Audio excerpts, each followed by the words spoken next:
Muy buenos días, queridas hermanas. El día de hoy vamos a concluir nuestro estudio de las 5 solas de la Reforma. Ustedes ya han visto 4. La primera es solo la Escritura, la segunda solo Cristo, la tercera solo por gracia y la cuarta solo por medio de la fe. Todo esto se refiere a la obra de la salvación, solamente lo que dice la Escritura, que es Cristo el único Salvador, el único mediador entre Dios y los hombres. La salvación es completamente por gracia, sin méritos del hombre y solamente por medio de la fe y no por las obras. La última de estas solas se le llamó así en latín soli deo gloria y quiere decir solamente a Dios la gloria. Quiere decir que toda la obra de la salvación pertenece a Dios, por lo tanto, solamente Él merece la gloria.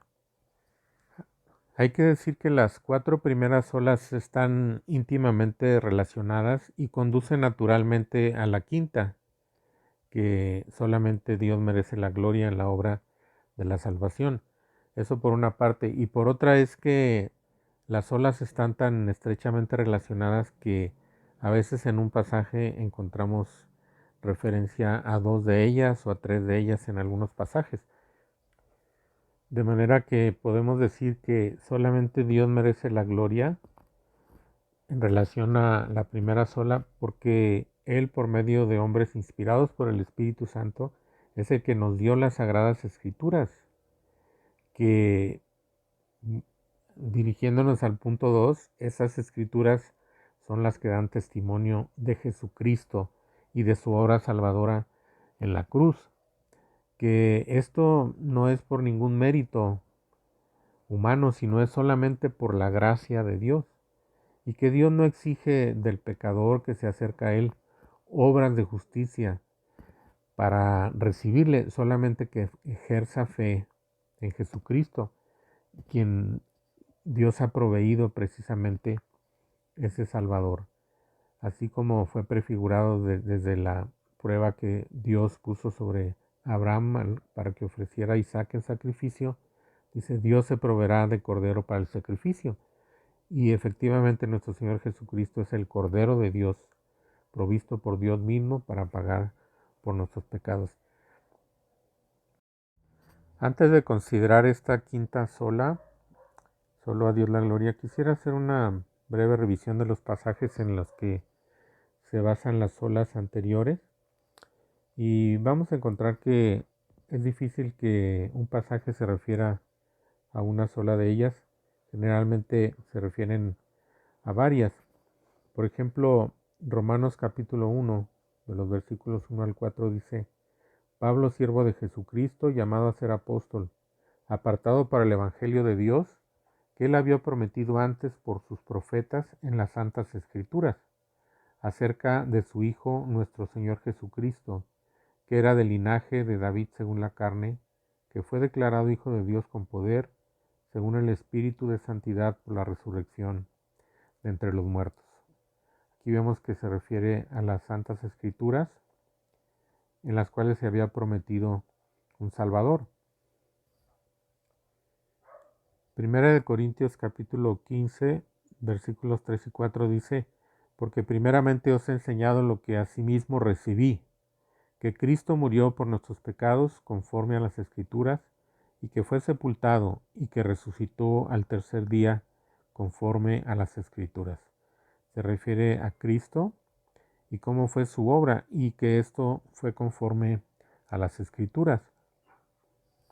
Segunda de Timoteo 3, 14 y 15 dice, pero persiste tú en lo que has aprendido y te persuadiste, sabiendo de quién has aprendido, y que desde la niñez has sabido las sagradas escrituras, las cuales te pueden hacer sabio para la salvación por la fe que es en Cristo Jesús.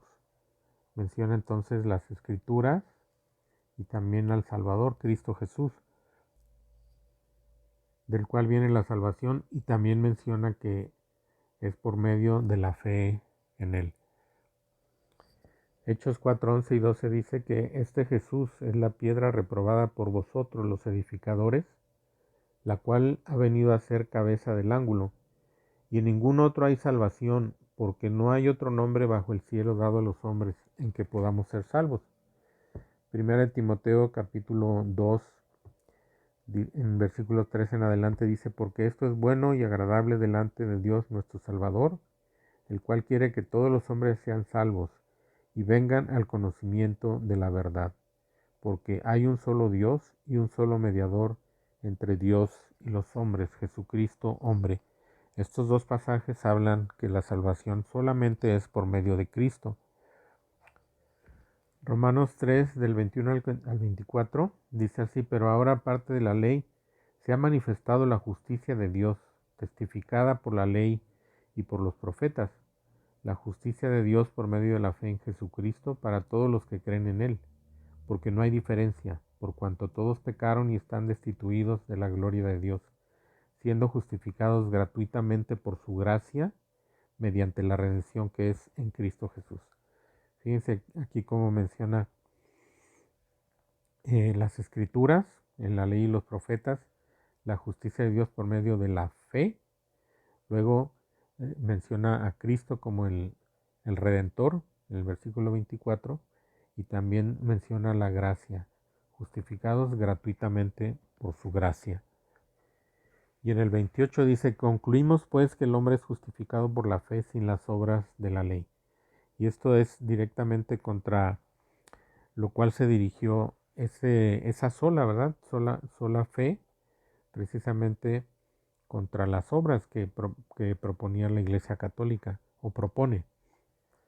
Así como este último versículo de Romanos 3:28, Gálatas 2:16, dice, sabiendo que el hombre no es justificado por las obras de la ley, sino por la fe de Jesucristo.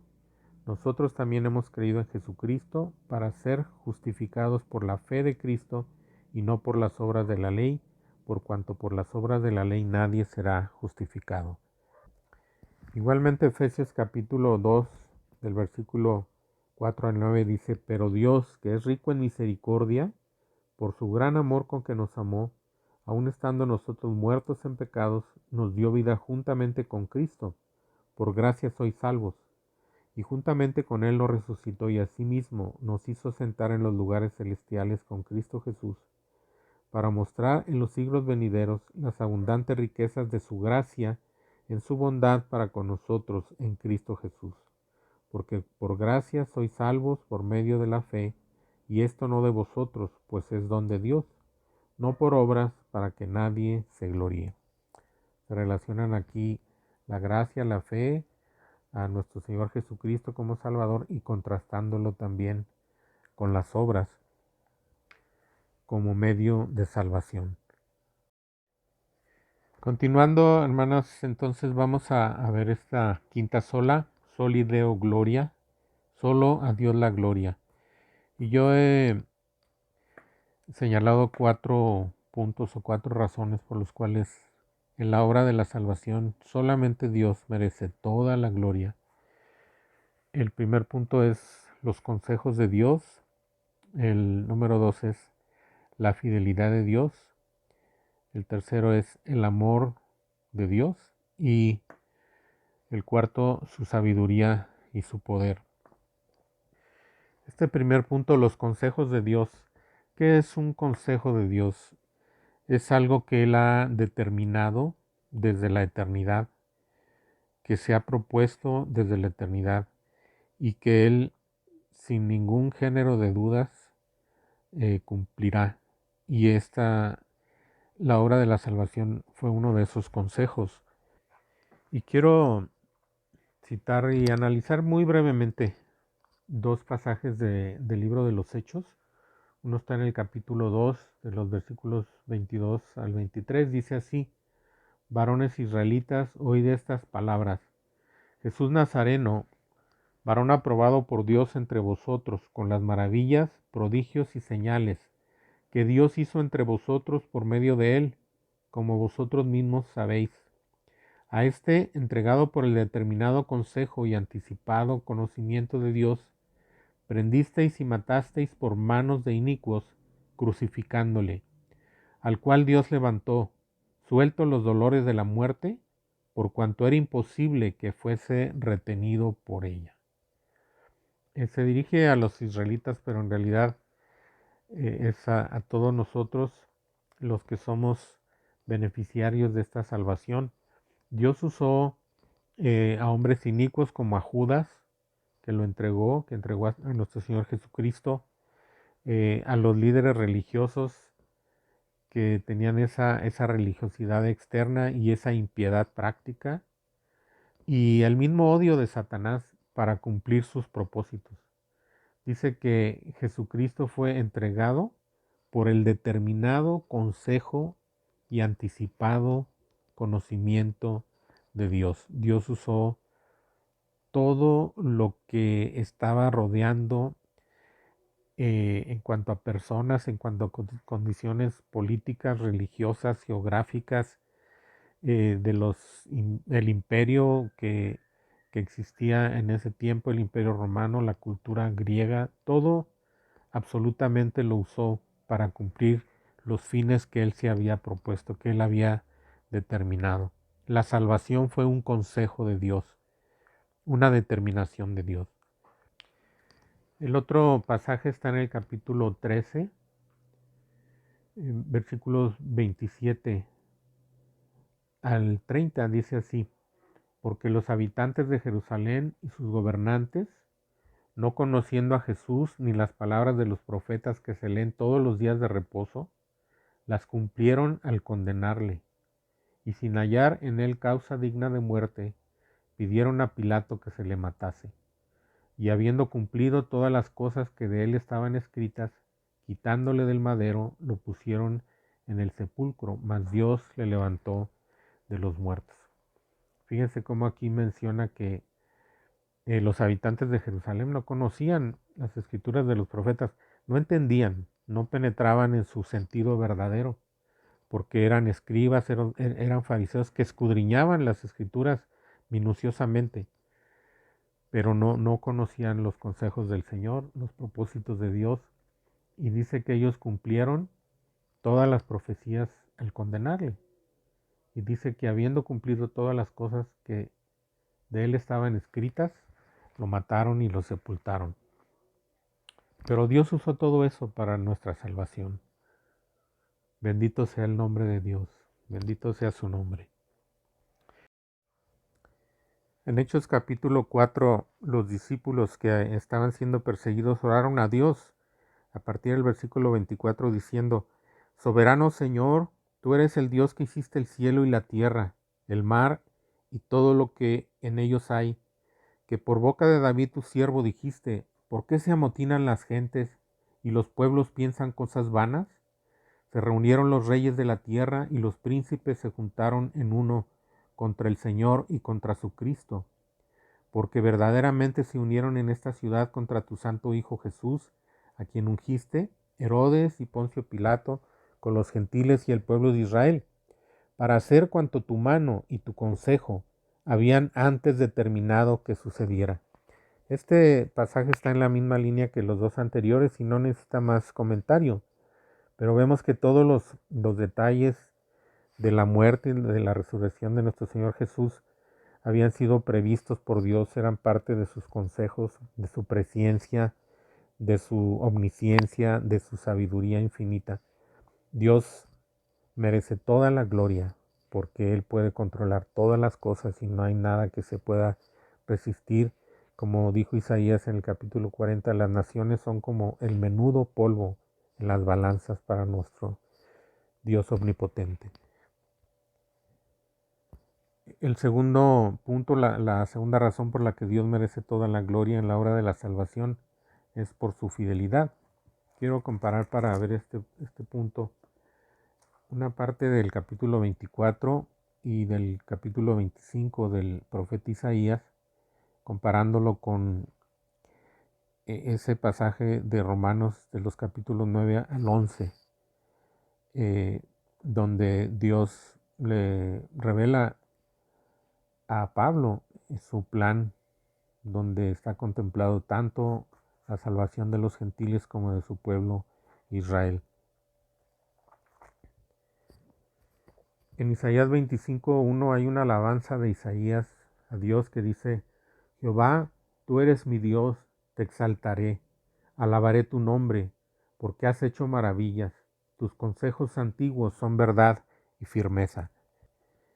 Y en el capítulo 24, a partir del versículo 21, dice: Acontecerá en aquel día que Jehová castigará al ejército de los cielos en lo alto y a los reyes de la tierra sobre la tierra, y serán amontonados como se amontona a los encarcelados en mazmorra, y en prisión quedarán encerrados y serán castigados después de muchos días. La luna se avergonzará y el sol se confundirá cuando Jehová de los ejércitos reine en el monte de Sión y en Jerusalén, y delante de sus ancianos sea glorioso.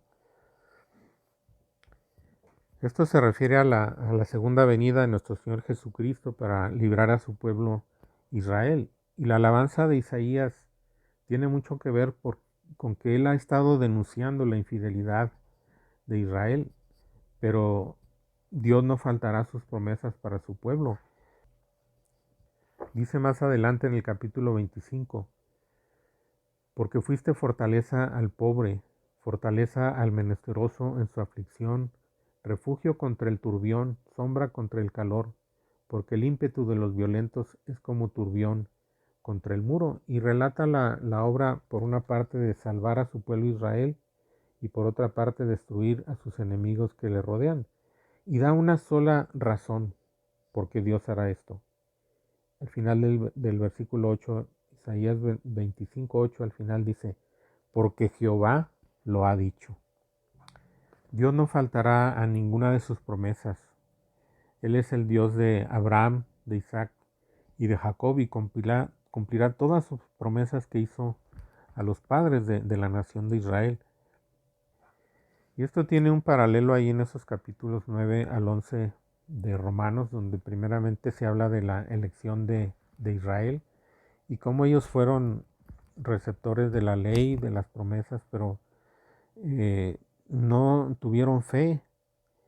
Después hay un paréntesis donde se habla sobre la justicia, que es por la fe que ellos no pudieron alcanzar. Pero el capítulo 11 empieza con una pregunta. Digo pues, ¿ha desechado Dios a su pueblo? Dice, en ninguna manera. Y el final de este capítulo 11 habla de la restauración final de Israel y habla cómo esa desobediencia de ellos dio pie a que la salvación se extendiera hacia los gentiles, hacia nosotros, pero que Dios no ha cancelado las promesas a su pueblo. Dice a partir del versículo 29, Romanos 11:29, porque irrevocables son los dones y el llamamiento de Dios. Pues como vosotros también en otro tiempo erais desobedientes a Dios, pero ahora habéis alcanzado misericordia por la desobediencia de ellos, así también estos han sido desobedientes, para que por la misericordia concedida a vosotros, ellos también alcancen misericordia. Y aquí esto que sigue, hermanos, es una exaltación del apóstol Pablo parecida a la que hace Isaías, porque Dios sujetó a todos en desobediencia para tener misericordia de todos. Oh profundidad de las riquezas, de la sabiduría y de la ciencia de Dios. Cuán insondables son sus juicios e inescrutables sus caminos. Porque ¿quién entendió la mente del Señor? ¿O quién fue su consejero? ¿O quién le dio a él primero para que le fuese recompensado? Porque de él y para él son todas las cosas. A él sea la gloria por los siglos de los siglos. Amén. Creo que esto no necesita más comentario, hermanas. Dios merece toda la gloria, hermanas, porque Él es fiel a su palabra. Su palabra nunca faltará. Bendito sea el nombre del Señor. La tercera razón, hermanas, porque Dios merece toda la gloria en la obra de la salvación es por su amor. El Señor Jesucristo vino a revelar al Padre, dice Juan 1:18, que Él vino a mostrar al Padre, a manifestarlo. Y Él manifestó varias cosas o varios aspectos del Padre, por ejemplo, su poder en sus milagros. Nicodemo le dijo que que nadie podía hacer las señales que él hacía si no estaba Dios con él. Manifestó su gloria en la transfiguración. Cuando convirtió el agua en vino, dice que manifestó su gloria a sus discípulos y creyeron en él. Y segunda de Corintios, 4:6 dice que Dios, que mandó que de las tinieblas resplandeciese la luz, es el que resplandeció en nuestros corazones para iluminación del conocimiento de la gloria de Dios en la faz de Jesucristo. Manifestó su sabiduría en sus palabras y en sus enseñanzas. En Juan 7:46 dijeron, ningún hombre ha hablado como este hombre. Pero Jesús no vino en primer lugar a demostrar el poder de Dios, ni la gloria de Dios, ni la sabiduría de Dios. Él vino primordialmente, la Escritura pone este énfasis, Él vino a revelar el amor de Dios. Todos conocemos Juan 3:16.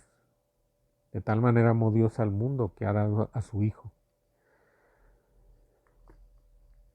Y Romanos 5:8 dice, Dios muestra su amor para con nosotros en que siendo aún pecadores, Cristo murió por nosotros. Me gusta la versión 1909 que dice, más Dios encarece, es decir, muestra de manera suprema su amor por nosotros en que siendo aún pecadores, Cristo murió por nosotros. En el capítulo 8 dice, versículo 32 de Romanos, el que no escatimó a su propio Hijo, sino que lo entregó por todos nosotros, ¿cómo no nos dará también con él todas las cosas? Y este capítulo termina diciendo, ¿quién nos separará del amor de Cristo? Ninguna cosa creada nos podrá separar del amor de Dios, que es en Cristo Jesús, Señor nuestro. Cristo vino a demostrar el amor de Dios por nosotros. Hay un hermano que dice, el amor se demuestra por lo que uno deja sin entregar. ¿Y qué fue lo que Dios dejó sin entregar? Nada. El amor no busca lo suyo y el amor se entrega. Así dice también Efesios capítulo 5, versículo 26. Y aparte de ser entregado para sufrir una muerte tan horrible como la que nuestro Señor Jesucristo sufrió, si es cierto que el Salmo 22 es un salmo mesiánico, sobre unos pocos salmos, todos los estudiosos de la Biblia están de acuerdo que son salmos mesiánicos, es decir, que se refieren a la experiencia de Jesús o que anticipan algunas de las cosas que Jesús pasó. Y yo creo que es así, ¿verdad? Bueno, no que yo lo crea, pero es muy claro que relata las experiencias de Jesús en la cruz, su sentir, y es muy terrible que él haya dejado el seno del Padre, el regazo del Padre, y se haya hecho hombre, y aún como hombre, una de las cosas que exclamó fue, Dios mío, ¿por qué me has desamparado? Perdón, así empieza este salmo. Pero luego tiene unos recuerdos que normalmente tiene uno, tal vez en medio de un sufrimiento muy grande y recuerda cosas que nos hablan de un tiempo cuando estábamos rodeados de calidez, de ternura. Y en el versículo 9 dice, pero tú eres el que me sacó del vientre, el que me hizo estar confiado desde que estaba a los pechos de mi madre. Eso en la cruz, hermanos, es una demostración del sufrimiento tan terrible, tan grande, tan incomprensible para nosotros que pasó Jesús por nosotros. Y es lo que dice Romanos, sin entrar en los detalles, pero dice, Dios muestra su amor para con nosotros en que siendo aún pecadores, Cristo murió por nosotros. Dios merece toda la gloria por el amor que demostró para nosotros. Dice también un pasaje que ya leímos en Efesios capítulo 2, pero Dios que es rico en misericordia por su gran amor con que nos amó. A Dios sea la gloria, hermanas, por el amor de Dios demostrado en la salvación. Él merece toda la honra y toda la gloria. Amén. Y así, hermanas, como el amor de Dios en la salvación no conoció límites o no conoce límites, también la sabiduría y el poder de Dios no tiene límites, son infinitos. Y por eso también Él merece la gloria solamente. Y primeramente lo vemos, hermanas, en el plan de salvación. Podríamos decir, a nadie se le hubiera ocurrido. Pero vemos que esto era parte de los consejos de Dios. Dios lo había pensado desde el principio, desde Génesis 3:15, donde dice: y pondré enemistad entre ti y la mujer, y entre tu simiente y la simiente suya. Esta te herirá en la cabeza y tú le herirás en el calcañar. Aparentemente Jesús fue derrotado en la cruz por Satanás, pero en realidad él le hirió en su parte humana, que él venció mediante la resurrección esa herida, pero Satanás fue destruido. Colosenses 2:15 dice que en la cruz Jesús despojó a los principados y a las potestades y los exhibió públicamente, triunfando sobre ellos en la cruz. Y Juan 12:31 al 33 dice: ahora es el juicio de este mundo, ahora el príncipe de este mundo será echado fuera. Y yo, si fuere levantado de la tierra, a todos atraeré a mí mismo. Y decía esto dando a entender de que muerte iba a morir. Y el hecho de que el juicio de Satanás fuera en la cruz tiene mucho sentido, hermanas, si consideramos que Satanás, siendo una criatura, quiso ser igual a Dios. Y Jesús, siendo Dios, se hizo hombre y murió en una aparente derrota en la cruz, pero con esa demostración de obediencia suprema a su Padre y esa humillación, realizó el juicio de Satanás, y Satanás está condenado, solamente está esperando que se ejecute su sentencia. Y primera de Corintios capítulo 1 y capítulo 2 creo que explican esto bien, o dejan claro. En el 1:21 dice: pues ya que en la sabiduría de Dios el mundo no conoció a Dios mediante la sabiduría, agradó a Dios salvar a los creyentes por la locura de la predicación. Y esta predicación en el versículo 18 es llamado la palabra de la cruz, porque la palabra de la cruz es locura a los que se pierden, pero a los que se salvan, esto es, a nosotros, es poder de Dios. Y en el capítulo 2 se habla de esta sabiduría que Dios nos ha revelado por medio de su Espíritu, que es Cristo en la cruz, Cristo crucificado. Y ahí en 1 Corintios 1:30 dice: mas por Él estáis vosotros en Cristo Jesús. Y también ahí en 2 Corintios capítulo 5, que habla de la obra de reconciliación que Dios hizo en Cristo por medio de su muerte. Dice: y todo esto proviene de Dios. Así que todo este plan infinitamente sabio, hermanas, proviene de Dios. Solamente para Él es la gloria.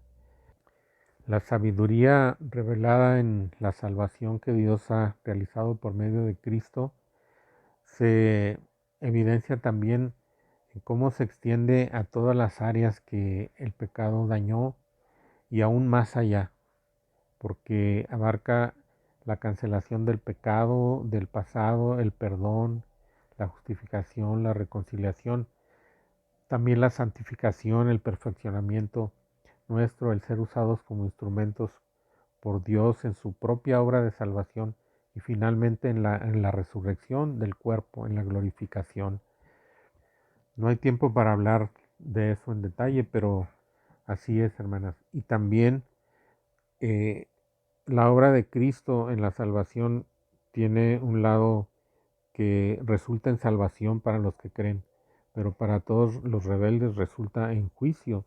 Hace rato leímos en Isaías 24: acontecerá en aquel día que Jehová castigará al ejército de los cielos en lo alto y a los reyes de la tierra sobre la tierra. Él juzgará aquellos principados, potestades, o ha juzgado, pero condenará y ejecutará sentencia contra aquellas huestes que menciona Pablo en Efesios 6:12, porque no tenemos lucha contra sangre y carne, sino contra principados, contra potestades, contra los gobernadores de las tinieblas de este siglo, contra huestes espirituales de maldad en las regiones celestes. Y en el Salmo 12 habla de los reyes de la tierra, ¿verdad?, que serán juzgados.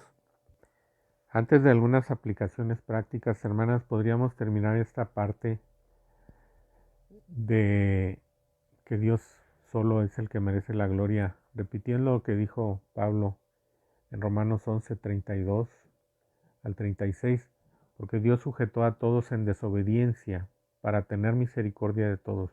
Oh profundidad de las riquezas, de la sabiduría y de la ciencia de Dios, cuán insondables son sus juicios e inescrutables sus caminos, porque ¿quién entendió la mente del Señor? ¿O quién fue su consejero? ¿O quién le dio a él primero para que le fuese recompensado? Porque de él y por él y para él son todas las cosas. A él sea la gloria por los siglos. Amén. Quiero finalmente mencionar algunas aplicaciones que nosotros podríamos hacer para nuestra vida. La primera está ahí en Filipenses capítulo 1, donde Pablo dice: y esto pido en oración, que vuestro amor abunde aún más y más en ciencia y en todo conocimiento, para que aprobéis lo mejor, a fin de que seáis sinceros y irreprensibles para el día de Cristo, llenos de fruto de justicia que son por medio de Jesucristo, para gloria y alabanza de Dios. Esto se repite de alguna manera en Colosenses 1 del 3 al 10 y en 2 de Pedro 1 del 5 al 7, aunque allí en un diferente orden. ¿Cómo podemos dar mejor fruto para gloria de Dios? Se menciona aquí el amor en Filipenses y en Colosenses como una primera cosa que necesita del conocimiento para tener un mejor fruto, para probarlo mejor y para que de mejor manera nosotros demos gloria a Dios. Y es que parece que a todos nos pasa que en el momento de nuestra conversión tenemos una primera efusión de amor que a veces como que va disminuyendo, pero es porque no llegamos a conocer a plenitud nuestra salvación. Y una manera de honrar a Dios, de darle gloria por la grande salvación que nos ha dado, es tener un interés fuerte, genuino, profundo en conocer nuestra salvación y dar un mejor fruto para Dios. Esto lo podemos hacer tanto escudriñando las escrituras como también en la oración. Hay una oración de búsqueda como la que dice ahí el Salmo 27, que inquiramos en su templo, que estemos en la presencia de Dios y que le pidamos que nos revele su palabra, su persona. La segunda es que nos quejemos menos y que adoremos más a Dios por lo que nos ha dado. A veces nuestras quejas son una manera de justificarnos por no hacer todo el bien que podríamos hacer o por hacer el mal que no deberíamos hacer, como si nuestras quejas justificaran que o nos dejaran, nos justificaran entre nuestros propios ojos, como que no podemos hacer las cosas que debemos y que hacemos las cosas que no debemos. Si nos quejáramos más y adoráramos más a Dios por nuestra salvación, si le diéramos más la gloria a Él, tuviéramos mayor gratitud, mayor reconocimiento de las grandes bendiciones que Él nos ha dado, seríamos mejores en nuestra vida. Si en el Salmo 29 se le dice a los poderosos de la tierra: tributad a Jehová, oh hijos de los poderosos, dad a Jehová la gloria y el poder, dad a Jehová la gloria debida a su nombre, adorad a Jehová en la hermosura de la santidad. Cuanto más nosotros que somos pequeños deberíamos darle siempre a Dios la gloria debida a su nombre. Y finalmente yo encuentro ahí en Hechos capítulo 13, los primeros 3 versículos, donde dice: había entonces en la iglesia que estaba en Antioquía profetas y maestros: Bernabé, Simón el que se llamaba Níger, Lucio de Cirene, Manaén el que se había criado junto con Herodes el tetrarca, y Saulo. Ministrando estos al Señor y ayunando, dijo el Espíritu Santo: Apartadme a Bernabé y a Saulo para la obra que los he llamado. Entonces, habiendo ayunado y orado, les impusieron las manos y los despidieron. Ministrando al Señor, nosotros siempre lo identificamos con un servicio. Hay muchos tipos de servicio. Podemos servir en la iglesia, en la música, enseñando, predicando, evangelizando, eh, haciendo tareas físicas en la iglesia que son necesarias. Perdón, pero creo que ninguno de estas está contemplado aquí. Ministrando. Creo que es una manifestación de lo que dice el Salmo 29 que acabamos de leer.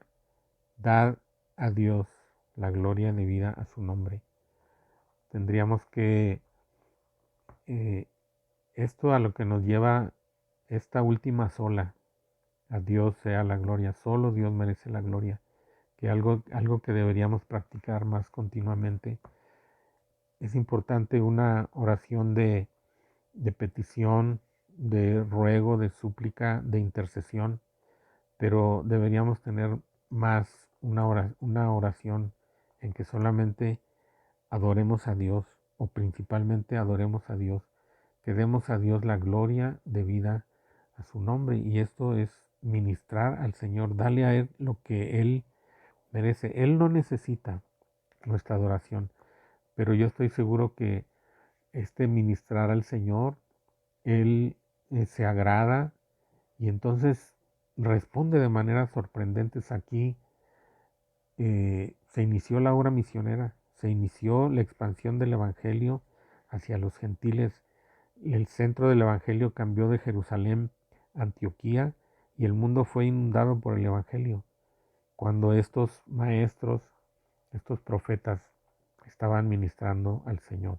Que Dios nos ayude, que Dios nos enseñe a darle en todo tiempo la gloria que solo Él se merece.